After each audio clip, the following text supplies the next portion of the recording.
ये आशीष बाटे ये आशीष बाटे ये रमनवा जुग जुग जियस रहुआ गोतिया के ललनवा होला।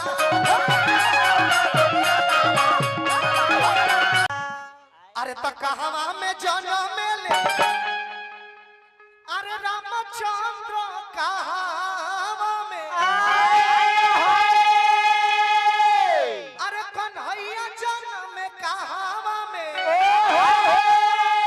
अरे कन्हैया जन्म है ललना अच्छा से ललना कहवा में जन्म गने सत तीनों घरा सोहर होला।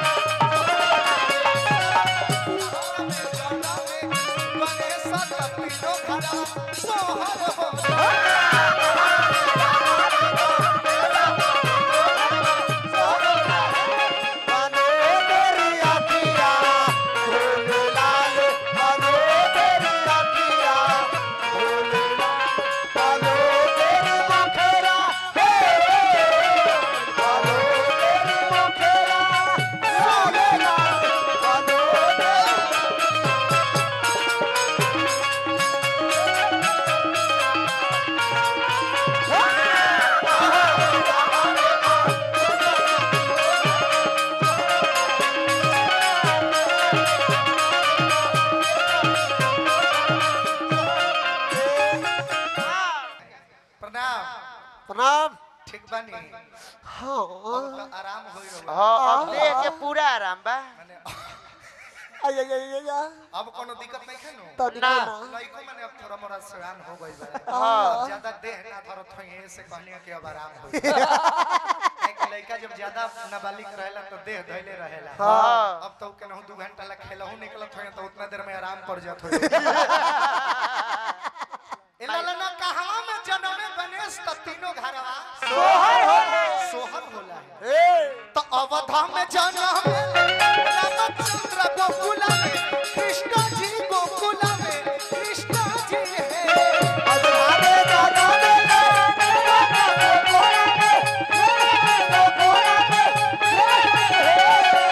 लइका के माता जी और पिताजी आ तो हमें हो जाए हो।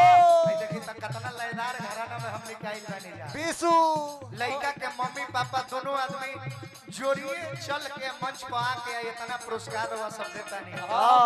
अच्छा देखी रहुआ लइका के पिताजी है नो तो हमार एगो उम्मीद बा कि लइका के बबुआ के माइयो बड़ा संगीत के शौकीन बुझाता रही। हां रहुओ बानी तो हल्का फुल्का हमरा गाना पर हिल जाम सब समझ जा। हां जाए हो।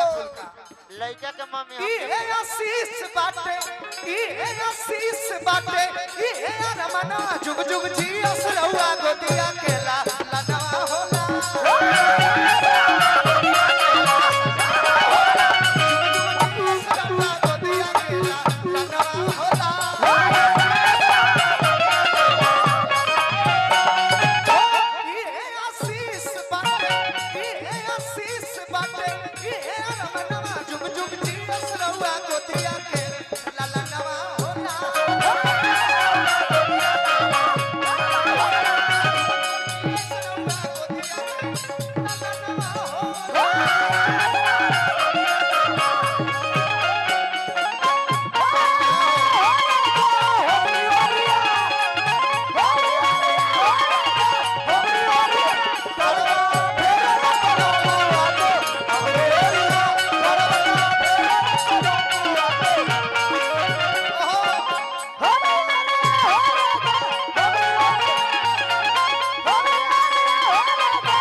चलिए मलकिनी है ने कहीं में माघ के एकादशी द्वादशी के पारण द्वादशी के पारण है ए लाला ना भूखल रे बारामन मलकिनी ए मलकिनी तो बबुआ आतना सुंदर भइले कि चांद से सुनर लागे बबुआ के सुरती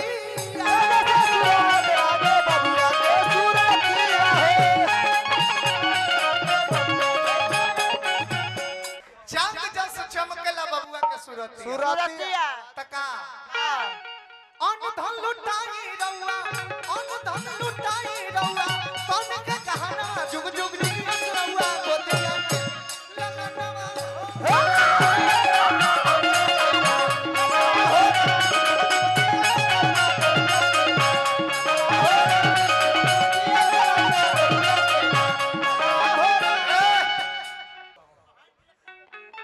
कितने हो के तो गुना चौगुना ओ भरतिया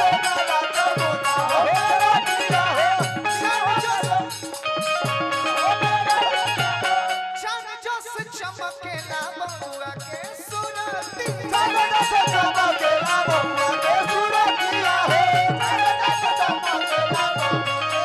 अन धन लुटाई रउआ अन धन लुटाई रउआ दे दी खजाना जुग जुग जीस गोतिया